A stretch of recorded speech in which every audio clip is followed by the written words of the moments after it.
વડોદરામાં food safety વિભાગે શાકભાજી અને ફળોના ગોડાઉન પર સપાટો બોલાવ્યો। વડોદરા મ્યુનિસિપલ કમિશનરના આદેશ અનુસાર ખાંડેરાવ માર્કેટ પાછળ આવેલા ફળ અને શાકભાજીના ગોડાઉન પર દરોડા પાડવામાં આવ્યા।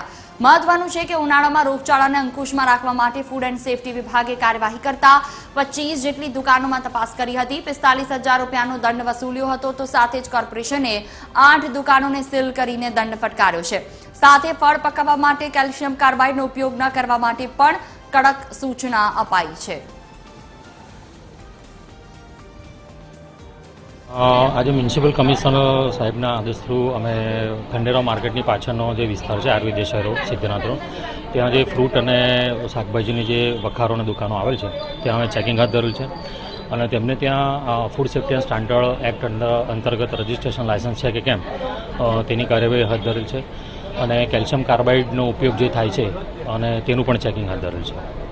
કેટલીક જગ્યાએ અમને સ્થળ પર જોતા એમની પાસે FSSAI અંતર્ગત રજિસ્ટ્રેશન કે લાયસન્સ ન હતા એવી અમે 6 દુકાનો તાત્કાલિક ધોરણે બંધ કરાવી છે અને તેઓને તાત્કાલિક ધોરણે એપ્લિકેશન કરી અને લાયસન્સ મેળવવાની કાર્યવાહી કરવાની છે। કેટલીક દુકાનોમાં એમની જો લાયસન્સ હતા જે 2024 એટલે લગભગ 2 વર્ષ પહેલાં પૂર્ણ થયેલ હતા તેઓનું એ મીન્સ એમને એ વસ્તુ ધ્યાને નથી આવી પણ એમને આપણે ફરી તાકીદ કરી અને એપ્લિકેશન કરાવી અને નોટિસ ઇસ્યુ કરેલ છે।